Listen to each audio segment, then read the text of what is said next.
had $20 million, would you gamble it all away? Wow, that's what the government sure seems to be doing with $20 million of your taxpayer dollars.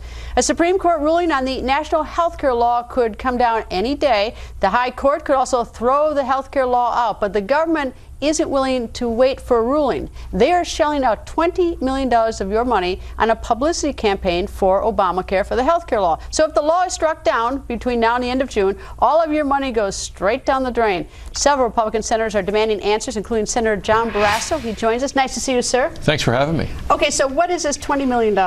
Well, they're taking money from what's called the Prevention and Public Health section of the health care law, and instead they're using it for propaganda and public relations, all to try to pump up this very unpopular health care law. And you're right, where's the accountability? Where are people getting value for their money?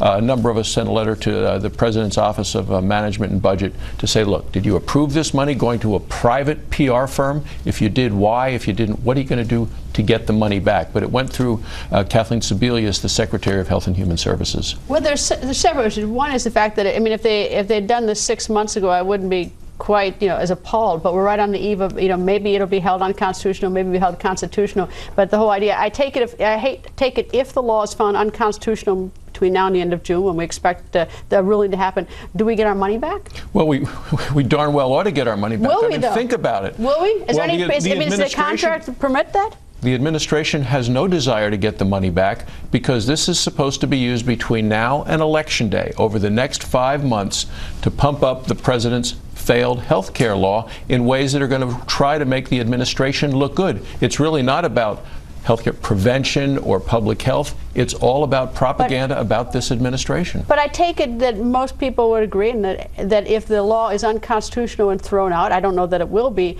that there's certainly no reason to spend $20 million to go around the country talking about it. Absolutely not. And so we go back to my, can we get it back? We got to see the contract. We got to see and we're trying to get that information from the Office of Management and Budget. What did they approve? What did Kathleen Sebelius approve when she sent the $20 million out the door? All right, you say it's PR. I mean, to me, there's a big difference between, going out saying this is a great health care, we got a new health care statute, that kind of thing, because that seems pretty wasteful. I think everyone pretty much knows there's new health care.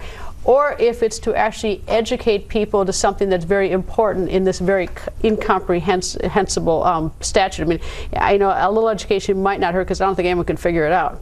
Well, there are a couple of times, they've tried this several times before. Remember the old Andy Mayberry, Andy Griffith did those commercials about the health care law that were paid for with taxpayer dollars to say why this was good with Medicare. Didn't work with seniors because they realized that the health care law took $500 billion away from them, not to strengthen Medicare, but to start a whole new government program for someone else. And then they did these 4 million postcards that the administration sent out to small businesses to say, hey, you may qualify for a tax rebate under the health care law. And we found out only a very small number of those businesses actually got the rebates. All right, it's going to a PR firm called Porter Novelli. Was it a competitive bid? Was it a competitive bid for this contract? Or and if not, who's Porter Novelli? I mean, is there anything we should be looking at? Well, you go to their website, and it's obviously the person in charge of this is somebody who's been active in Democrat politics in the past, but this is money for a television campaign,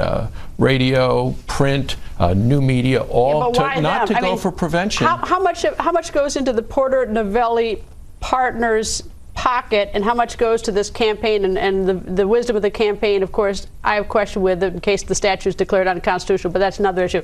But how much of this $20 million goes into someone's pocket and how much goes into some product? Yeah, I don't know the answer to that, but the whole $20 million, taxpayer dollars, gone out the door. They could be using it. The president gave a speech today, 54 minutes about the economy.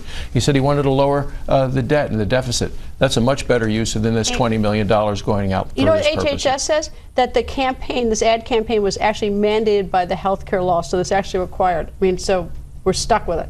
Well, there's parts of the health care law that actually ought to be working on prevention, public health, not propaganda, not PR. They can say whatever they want. You know that that's not a reason to spend taxpayer dollars to say, hey, look at this great law that we passed 2 years ago. I know you don't like it. I know you want it to be held unconstitutional, people all around the country, but you're wrong. We, the administration, are doubling down, and we're just going to tell you, now that you're finding out what's in it, you ought to like it. But the American people don't like it, and they're hoping in 2 weeks that the Supreme Court finds it unconstitutional. Yeah, but maybe found unconstitutional, but we've spent our $20 million and may not be able to get it back, which is, which is another story. They haven't heard the last from us on this. I'm sure they have not. Senator, thanks, sir. Thanks for having me.